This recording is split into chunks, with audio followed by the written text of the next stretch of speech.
All right. Thanks, Sandra. Thanks, everyone, for joining us today. Really excited to be putting on this presentation for everyone. I'd just like to start by acknowledging that I am in Thunder Bay, and we were built on the traditional territory of the Ojibwe people of Fort William First Nation, signatory to the Robinson Superior Treaty of 1850. So you'll see on the screen here that, yeah, there is a link, and it is posted in the chat.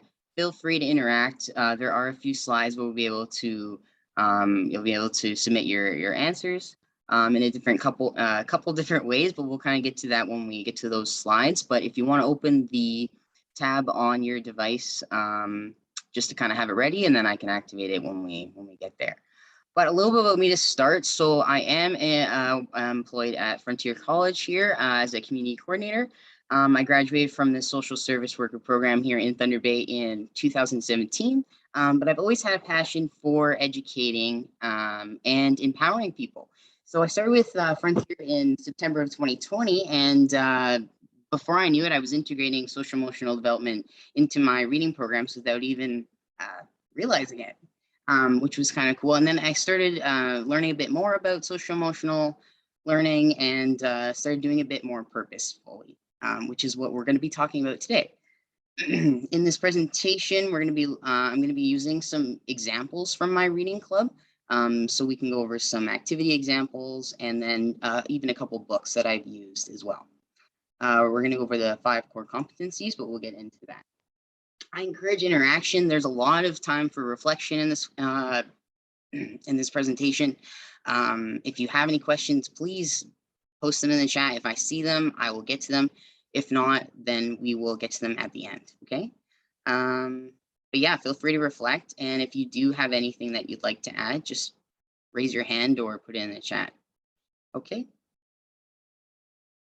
All right, so as I said, we will be starting off with this tab, Poll EV. So if you can open up that on your device, and I'm going to go ahead and activate it, and it will prompt you to enter your name. You don't have to if you don't want to. That is totally okay.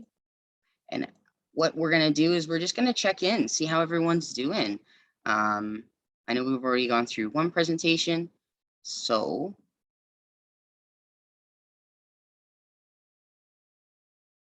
what I'm going to do is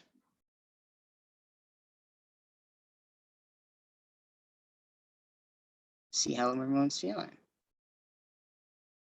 So there we go. So it looks like we have a lot of 6s today. Oh, that's awesome. So everyone's feeling pretty good today. We got a couple 7s, some tired. It is the middle of the week, so I get that. Awesome. And we have a couple 3s today. Very excited. Yeah, personally, I'd have to say a 6. Definitely, I'm very excited. This presentation. Okay, so that is just an example, and this is something you can do with your learners, with your kids in your program, or even just at work, just to kind of check in. Okay, great. So keep this tab open during the presentation because you'll be using the same tab, and I'll just deactivate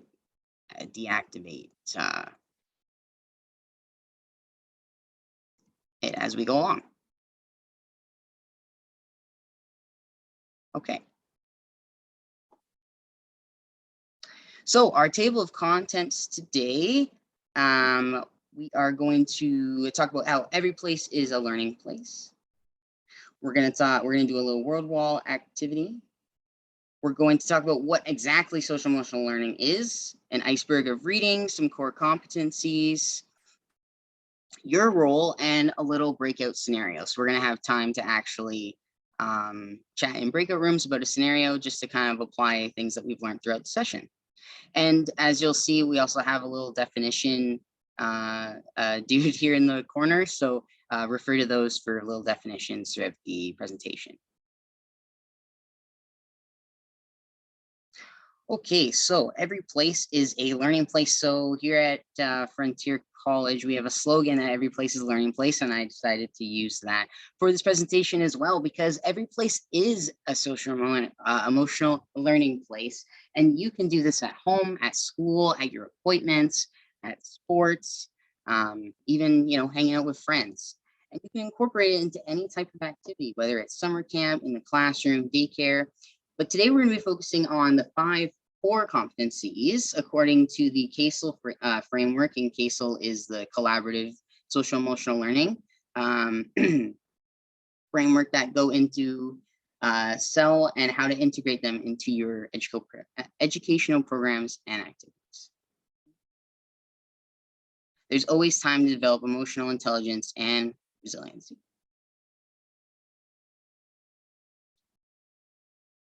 All right. So again, we're going to go to that poll. We're going to go back to it. And we're going to say what we think of when we hear social emotional learning. I'm going to go ahead and activate that. So refer to your link again here. And we're going to put in some words. So, a couple words that you think of when you hear social emotional learning.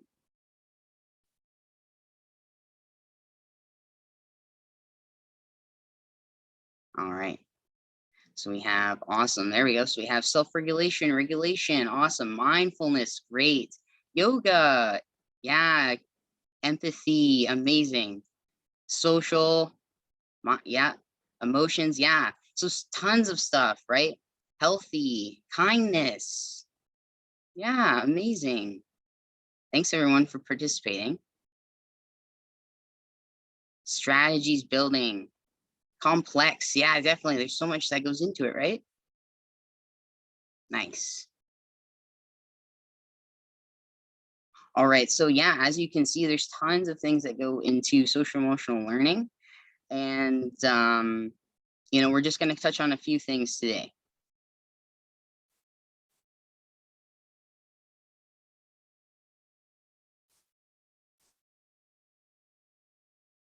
All right, so social emotional learning helps students develop the intra and interpersonal skills they need to flourish throughout their life. So when I mean for intra, I mean inside, and inter, I mean with other people, right? So it's a lifelong learning practice that empowers people to have higher emotional intelligence, healthier relationships, better stress tolerance, education. It educates on equity and inclusion. It provides dedicated self-reflection and increased positive outlook on life. So that optimism piece, right? And it is applied in the Ontario curriculum. And it does go off of a lot of the things that it touches on in the Ontario curriculum are about the 5 competencies that we're going to be talking about today. So why does social emotional learning in literacy matter?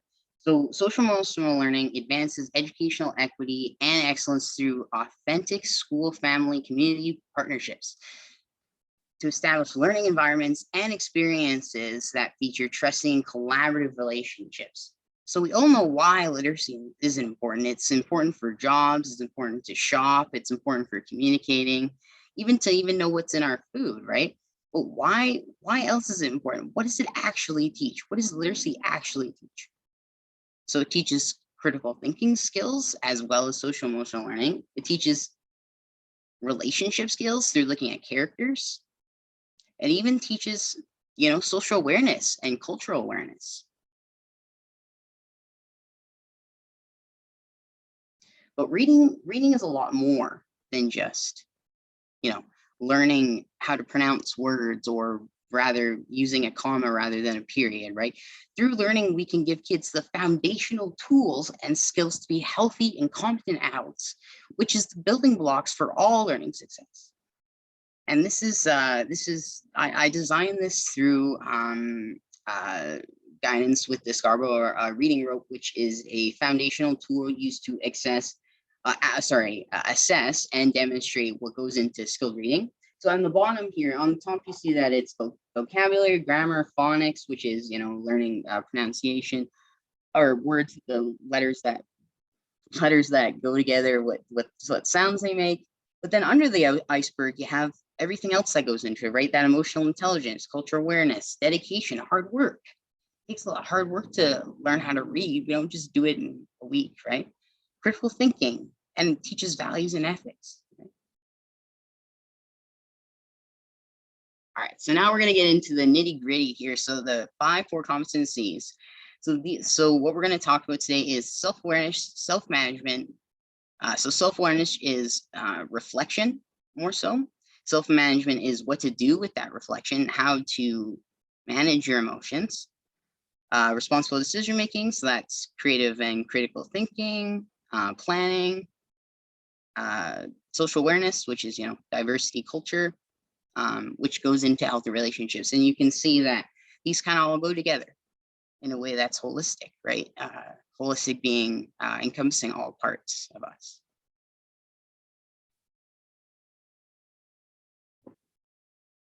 So this is a framework wheel that I found on the CASEL website, and I just really liked how it kind of shows how everything just goes together in regards to classroom support, school support, community and partnerships, families, and how it just all aligns within itself. And collaborating in this way fosters youth's voice and engagement, as well as supports establishes supportive classroom and authentic community and school partnerships.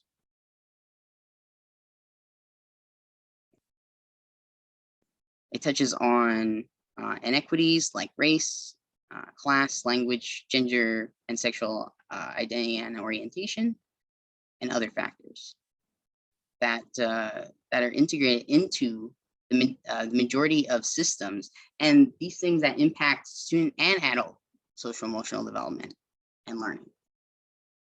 And while as individuals we can't solve inequities alone, we can encourage and interrupt inequitable policies and practices by creating more inclusive environments. Okay, so going back to our poll again. So now I kind of want to hear from everyone, in regards to maybe some older books that you grew up learning, or books that were used in your classroom. For example, I remember in grade 6 we read The Great Brain, and this was a book about this blonde, these two brothers, and the blonde one here. At the time, we didn't really talk about it, but has severe ADHD and just really struggles with school, but really flourishes in other ways. So what I'm going to do is I'm going to make sure that we can see your answers here. That's not what I want. So let me go send. All right, so think about these, and we're going to actually come back to these as well. So keep these in your head here. So let's see what kind of books everyone grew up with. Oh yeah, The Giver. Wow, I remember that as well. Definitely. Charlotte's Web. Yeah. Cinderella. Oh my gosh, The Giver. I can't believe I forgot about that one. Yeah, Harry Potter, of course. Charlie and Chocolate Factory. Yep. Where was Rabbits? The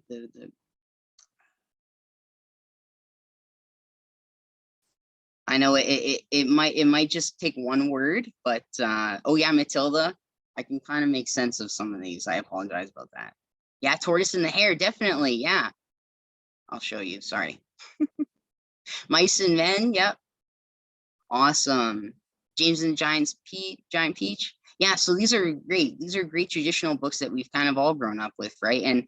And thinking about kind of what they taught you, lessons that that stuck with you, or maybe lessons that are kind of maybe outdated now, right? But we'll get back to that.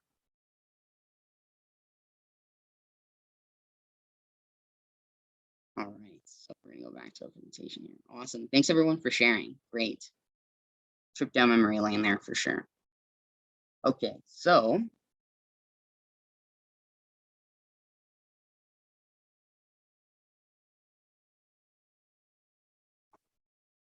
all right, so now we're going to get into our core competencies. So we're going to start with self-awareness. So this is reflecting and understanding. So we have a beautiful quote here by Maya Angelou who says, "I've learned that people will forget what you said, but people will forget what you did, but never forget how you made them." All right, so this core competency is the ability to understand and the ability to understand your emotions, thoughts, values, and experiences and how they influence your actions. Using diagrams like this one that I've found can help guide children in becoming more aware of their body sensations when experiencing stress, anger, happiness, etc. Right? So this diagram kind of just goes over, you know, the what actually goes on in someone's body when they're experiencing a certain emotion, and obviously everyone's different, and it's not like to a T, but even just saying, okay, like, remember a time where you were feeling anger, where did you feel in your body, do you identify with this chart, like, and thinking about that. And obviously that's kind of going into more about emotional intelligence, but it's important to have that self-reflection in anything that we do, right? And it's important to, like, thoughts and feelings impact behavior, right? And understanding these behaviors is, I mean, it's vital in the process of our reflection and growth. Okay. And I can honestly, you can find this chart online. This slide deck will also be provided, and I can also provide the chart as well. Yeah. Okay. So importance of reflection. So I have this other diagram here as well, which is kind of a foundational, kind of what I'm talking about when it comes to thoughts and emotion impacting behavior. But why do we reflect? Well, we learn from mistakes. We have a better understanding of ourselves, perspective, hindsight 2020, obviously. And it allows us to process and debrief, right?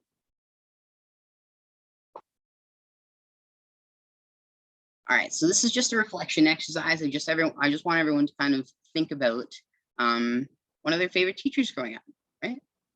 Whether it was your grade 1 teacher, your grade 9 math teacher, whoever it was. Reflect upon a positive situation that happened between you and them, right? That made you feel confident, proud, motivated, something good. Okay, how did it make you feel? How did you react? And how did it impact you now? Example I can think of was my grade 7 French teacher told me that I was like, we were doing drama, and she said that it really looked like I had a passion for drama class and I should pursue it. And I really did. I took that and, still have a passion for it um, to this day. And it really boosted my confidence in that way. And this can be used with your students, your friend. This can be used with students and children as well, right? With either their teachers, their friends, caregivers, coaches, anything.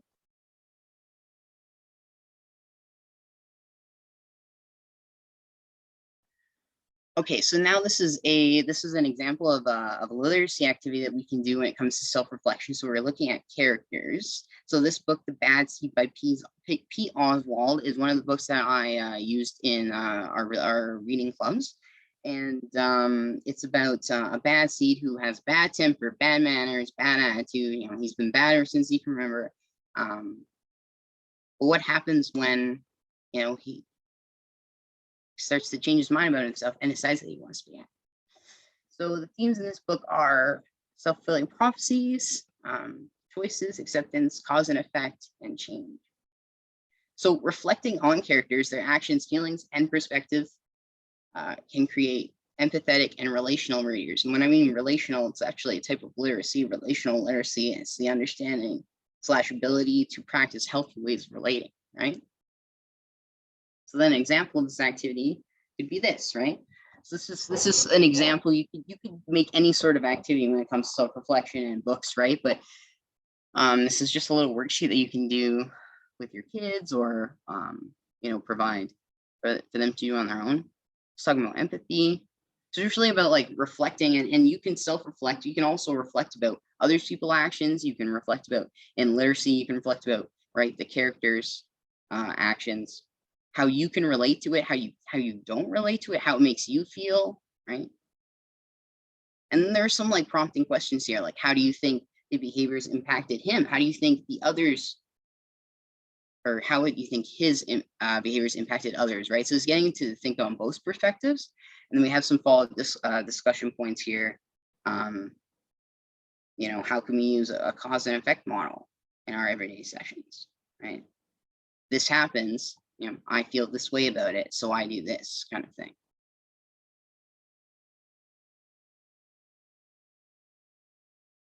Right.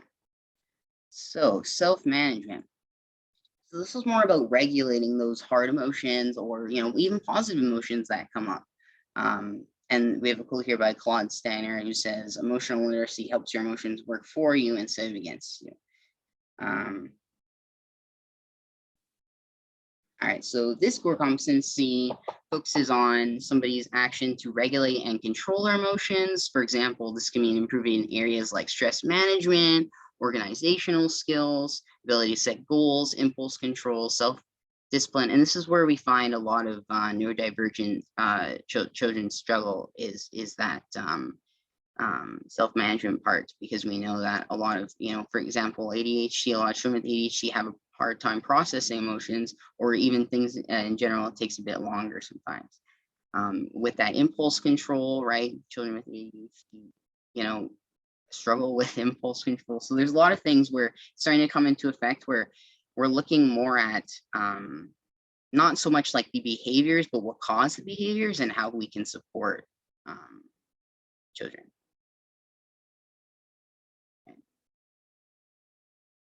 Okay, so this is a big slide, I know, but it's just about growth mindset, which you may not heard of. I just wanted to put it in here because I think it's really important um, when it comes to management and thinking optimistically, right?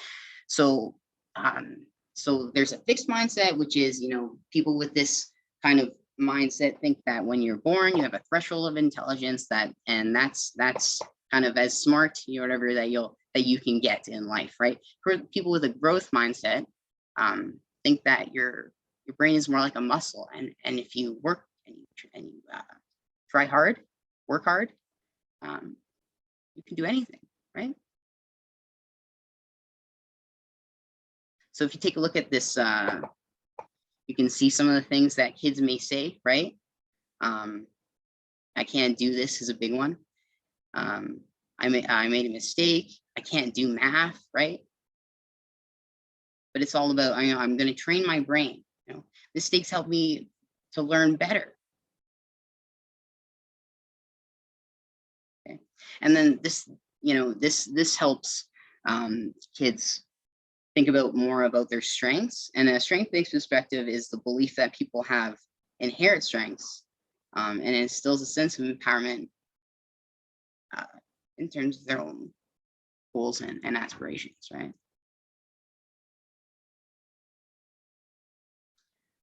Okay, so this is another example on a literacy activity that you can do with self-management. So this is kind of about just staying healthy and kind of about harm reduction, but and what I mean by harm reduction is just reducing a harm that will could be caused regardless, right? Like putting on your seatbelt is harm reduction, because you never know. So you could get into a car accident, but putting on your seatbelt is reducing that harm rate. So just talking about how we stay healthy, and talking about all our holistically, our emotional, physical, mental, social. Um, yeah, exactly, Dominique. I agree. We hear a lot of fixed thoughts, right? Especially with kids, right? And even in adults, yeah. So yeah, so this activity goes some it goes along with the book The Good Egg, which is another book by P. Oswald, and he's so good. He always uses manners, has trouble fitting in. Um, but what happens when his own shell starts to crack? So this is talking about like if we give and we give and we give, our own shell is going to start to crack, and then we can't give anymore. So it's about how do we stay healthy enough so that we can always we can give, right? And there's some follow-up questions here about some supports, talking about how when their body's getting overwhelmed, um, and other things, right? And you can ask any sorts of question, like just be creative, and you can really align it with the students or learners or children that you're working with, because you know them best, right? So you can change it up, definitely. All right, so now we're going to talk about responsible decision making. Okay. All right, so this core competency talks about the ability to make positive and constructive choices based on individual and social factors, like personal and academic goals, ethical standards, safety, social norms, etc. You need to consider the consequences of different potential actions, so that cause and effect again, instead of affect, it's effect, I guess. This time, understand your strengths and limitations, and know when to ask for help. Right? But kids, they make decisions every day, whether it's what clothes to put on, what to pack in their lunches, what friends they choose to spend time with. You know, it doesn't have to be, what school are you going to go to when you graduate high school. It can be very small decisions that are just as valuable in the moment. And encouraging kids to ask for help when they make choices that are forward thinking and harm reducing. We can create critical thinkers, develop higher emotional intelligence, and they can access healthier relationships. So just an example on how to implement this into kind of like just programming in general. I love scenario questions. I love hearing about what people think, different perspectives. You always learn something new. Um, there's kind of like a template on how you can approach this scenario question or any sort of question.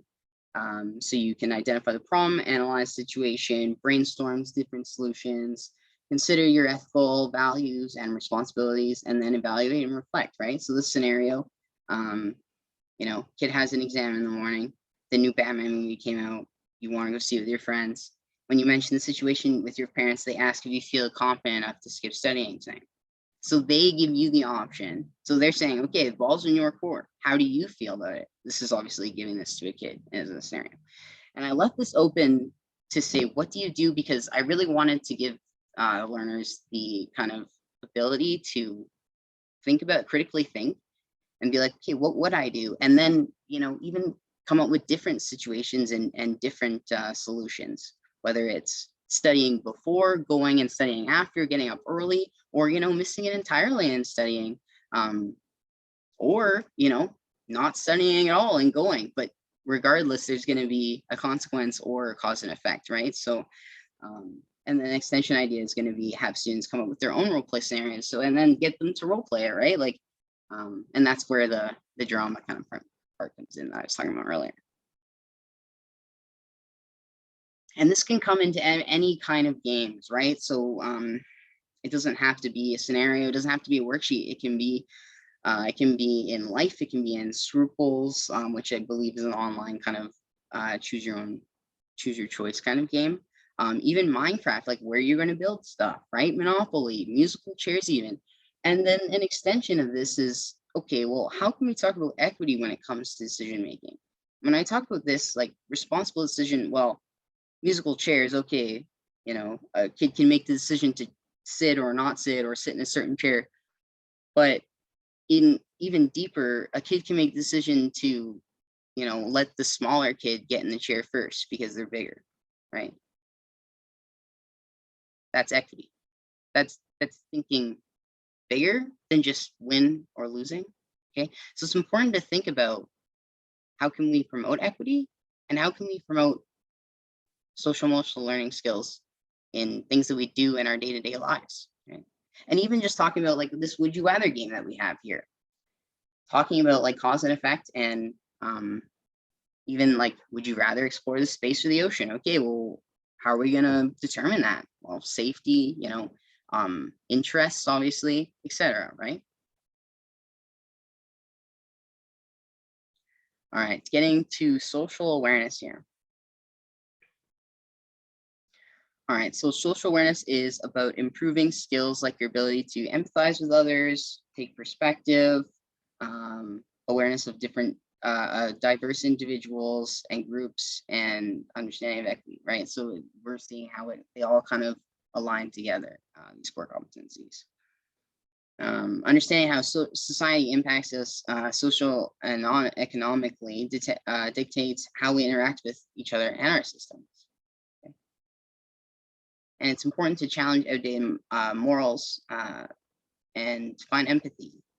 Or sorry, challenging outdated morals and finding empathy are vital in our socio-economical issues, right? Progression. So how can we promote social awareness? So we can provide diverse material. We can promote equity in our classrooms, whether it's allowing that kid to have that fidget toy because he really needs it and he can't concentrate without it, or they or she or whoever. Taking advantage of learning opportunities and stories about respect and kindness and sharing.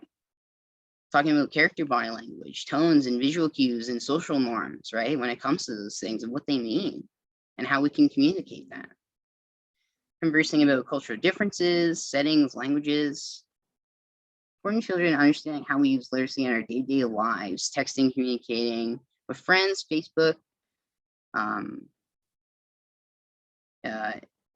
how literacy skills impact us socially are about. That's what social awareness is about, understanding how we social awareness is about understanding how these things impact us socially, but we can integrate literacy into social awareness by talking about how these things impact us socially. And how does literacy impact us socially, right? To get a job, right? To read your prescription. Okay. All right, so Little Red Hen. So I'm sure many of you have heard of this book, but this book is a very traditional. Everyone kind of growing up, either heard of it or read it. So I'll just kind of go through really quick. So there's a farm. There's a hen and a duck and a cat and a dog. And one day, Little Red Hen finds a grain of wheat, and she says, "Who will plant this wheat?" And the dog and the cat and the duck say, "Not I." And she says, "Okay, I'll do it myself." And then she needs to get flour from the mill. Who's going to help me with the flour? Not I, everybody says. "Okay, I'll do it myself." When it was time to come bake the bread, who's going to help me make the bread? Not I, said the cat, dog, and duck. "Fine, I'll do it myself," said the Little Red Hen. When it was time to eat the bread, well, we all know what happened. Suddenly, the hungry animals appeared, and they were like, "I'll help you eat the bread." And she said, "No, you didn't help me plant this grain. You didn't help me grab the flour. You didn't help me bake the bread. I'm going to eat this myself." And she did. And that's the story, right? So what is the moral of the story? Okay. What are some lessons that we can take from this historically? Well, you need to work hard to get things in life, right? You need to put in. You need to put in the time, right? What's that saying? The sum of its part, the whole is greater than the sum of its parts, right? Why didn't she share her bread? Well, they didn't put in the time. They didn't help her. But why was she wrong to not share her bread?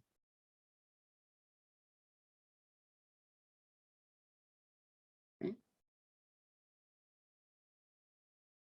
Well, maybe the other animals didn't know how to help her.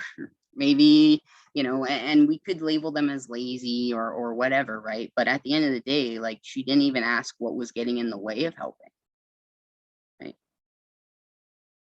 And, as a follow-up, we can say, as a creative thinking follow-up, the next day a wolf came to the farm and it attacked. But guess who scared it away? The wolf. Or sorry, not the wolf. The wolf scared the hen, but the dog scared it away. So the dog protected the hen. Okay. So this kind of talks about, okay, well, yeah, we need to help each other. We need to provide, but everyone provides and supports differently. And that's equity. Okay. What are some differences, right? Okay.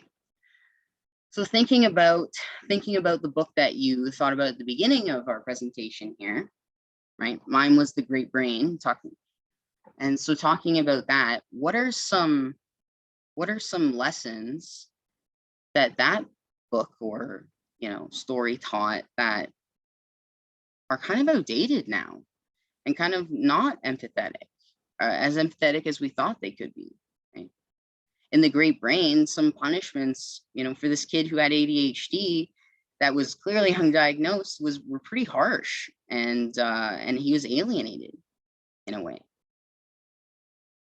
And that doesn't help, right? That doesn't solve anything. So how can we encourage empathy in these situations? All right, so now we're going to go on to healthy relationships as a fifth core competency. So quality of your life is quality of your relationships.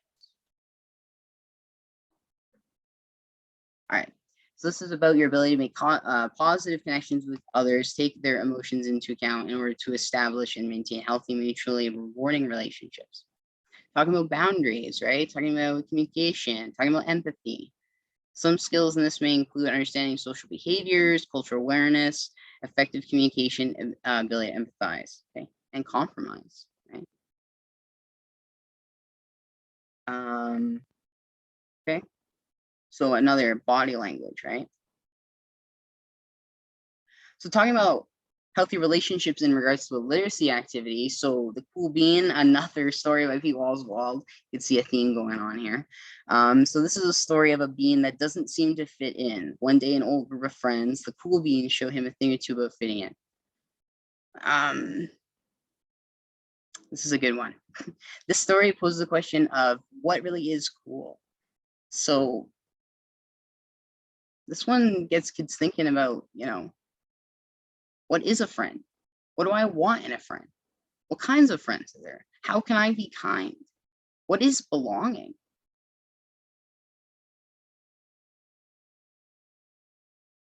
So worksheet example here is looking at different relationships. So talking about different types of relationships, whether it's friendships, parental caregiver, romantic, whatever types it is, distinguishing them, and then, following up with that, putting your supports in those kind of categories. Okay. Talking about things that kids want in a friend, ways that they can show kindness, and people that they can rely on for support.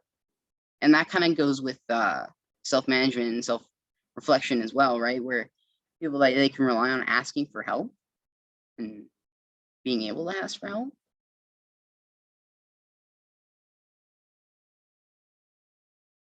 All right, so taking all of this into account, what do I do with this information, Ben? Like, you've presented a lot with me, and I'm not a social worker, and I may not even be a teacher. What am I going to do with all of this? Well, the thing about being a positive role model is that you don't need to have a degree. You don't need, to be specialized in anything to be a positive role model. So your role as an educator or a positive role model is be holistic, right? And holistic, by that I mean, treatment of the whole person, not just the physical, not just the emotional, not just the social, but all of it, right? Look at their systems, look at their family life. Obviously, we don't have to go too deep, but remember to think about these things, right? Encourage learning activities and initiatives designed to promote positive self-reflection and self-esteem. Teach social emotional skills to help students navigate relationships, critical thinking, resiliency, right? Build student mental health literacy so they know how to care for their mental health, identify signs of difficulty, and reach out. Need help. Reducing stigma, right? And helping to guide students to additional support. So this is I added this in because it's important to help guide students to additional support who may be struggling with challenges related to mental health, learning difficulties, relationship challenges, etc. That you feel like, referrals are always good. Hey, I know, I'm gonna say you're even a teacher, right? And you're like, you know what? I don't have all the education in mental health, but there's a great, referral process through my school, I'm gonna, reach out to the family and see if I can help this kid, right? And even doing that is providing that learner with, wow, this person actually cares about me. All right, so now we're gonna go into breakout rooms, and you're gonna go on the whole EV again. So I have the scenario on there, so you don't have to answer anything on the scenario on the website, but you can just chat in your breakout rooms. And I have the scenario for you. So it's the final week of summer camp. So you're at a summer camp, you're a camp counselor, for example. Things were going smoothly. One afternoon, while organizing an activity for some young campers outside, an irate parent, so a very angry parent, shows up, demanding to see one of your coworkers. He says that his child complained of having mistreated one of your coworkers. The other children quickly noticed his anger and began crowding. So what we're going to do is we're going to go into breakout rooms for about 5 to 10 minutes or so. Maybe like we'll come back at 11:20. So it's 11:11 now, so maybe like 8 minutes. You can discuss this. How would you perceive the situation? What kind of core competencies can you positively just demonstrate? And what kind of debrief are you going to facilitate? And so then we're going to come back, and if anyone wants to share, that's awesome. And then we're going to have some time for questions. Okay. So I believe the breakout rooms are being managed by. Yes, awesome. So you should be prompted.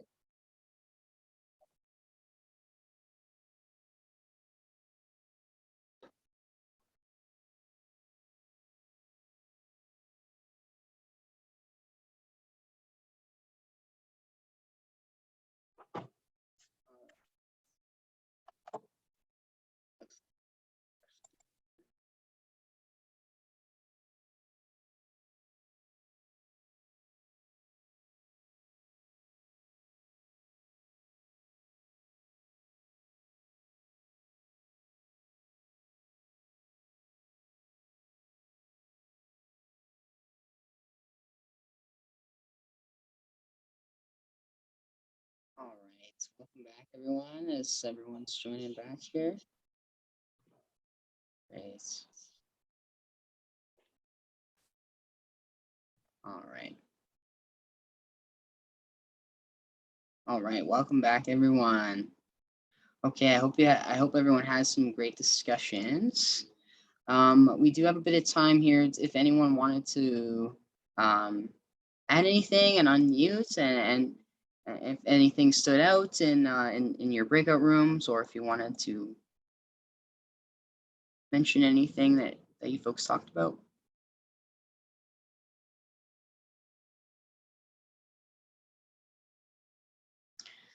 If not, that's okay too. Awesome. Well, yeah, I guess oh yeah, okay, Stacy, yeah, awesome. Hey, Ben. So in my group, we talked a little bit about first and foremost, getting the kids and the irate parents separated, so that, like, you've got the kids coming, so you want to make sure that the kids aren't exposed to the whole situation. Obviously, they're seeing the beginning of it, but getting them out of the way with another coworker taking them inside or whatever it is. And then also, we talked about some of the core competencies and being like self-aware, making those responsible decisions, like getting the kids away. But in that self-awareness piece, just making sure that you're not coming up to where the parent is, right? Like you're keeping that calm, because as we all know, that in a situation, you've got one side, the other side, and then the truth is somewhere in between. So getting the parent calmed down enough that you can actually get the story out of them, and kind of deal with it as you go. Yeah, thanks, Stacy. That's awesome. Definitely. Yeah. I agree. And with that self-awareness comes that self-management, where it's like, oh my goodness, this parent, they're obviously like angry, or feeling a type of way, like, and then you can maybe feel yourself starting to get heated, but it's about, okay, like self-managing and breathing through it and using your skills, right? Taking a step back if you need to, but right about the children first, right? Like safety in regards to that. No, that's a great answer, Stacy. Thank you. And it's that like conversation you're having in your head too, to like, okay, I cannot get upset. Like I've got to Yeah. calm this person down. So you're kind of having two conversations, the one in your head and the one you're actually having. Yeah, yeah. And those moments are really tough for sure. And they do, right, take experience and practice, right? So yeah, that's great. And be, compassionate with yourself. If you find yourself getting, upset or where, you know, you can only do so much, right? And having self-compassion can really, bring you a long way in regards to that kind of stuff. Awesome. And actually, I would just like to add something. I really like this scenario because we're also demonstrating to the children. So in front of the children, we are being compassionate and respectful to the parent in the way that we deal with this conflict. So, sometimes we are thrown off and we need to, as both Ben and Stacy talked about, that inner voice, but showing the children how even during difficult times for us, we are still able to show compassion and respect to a parent that might be being difficult. Yeah, absolutely. Yeah.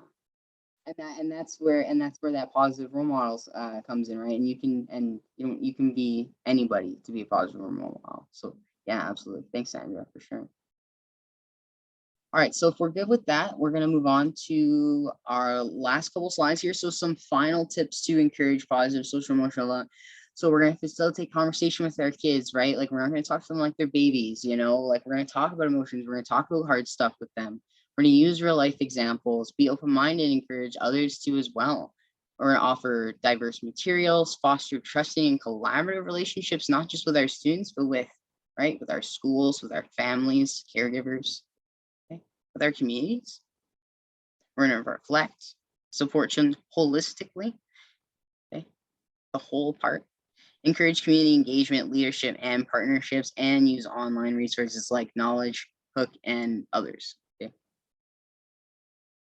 I meant to put in another one, but I did not. But I will be providing the slide deck for everybody, so I will add a couple more in there as well, and that'll be on our website, I believe, Frontier College.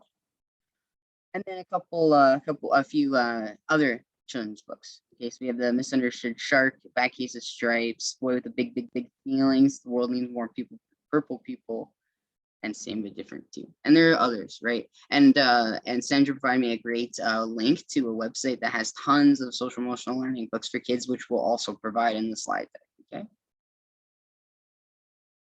Does anyone have any questions? Or any comments, anything that anyone wants to add for our presentation? You can go ahead and unmute or all the top part. I'm going to write that down.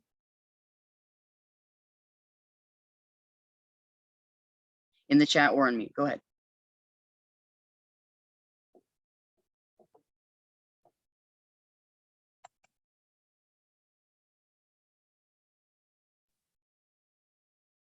Yeah, Stacy, I love that. Yeah, and using a book to debrief after the situation. That's an amazing idea. Yeah, that is integrating literacy into social emotional development 110.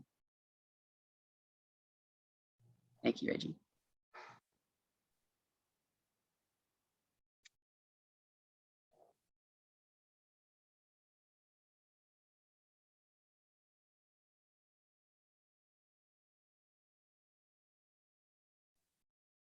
Yeah, the PowerPoint will be provided on our website as That's great. Spinning books are also great resources for kids to learn. Awesome. Yeah, I'm gonna write that down too. Thank you. Sorry, I might have butchered your name. This one. Thank you. Yeah, growth mindset is amazing. It really does. I remember I had a kid who was really struggling with scissors, and they were like, I can't cut it. And I was like, yet. You can't cut it yet. We're going to work on your skills together. how about you do the first part, I'll do the second part, you do the third, you know, and then by the end of it, they were like, do, do, do, do. So it's great. Yeah. Awesome. Well, Ben, you did an amazing presentation. Thank you so much.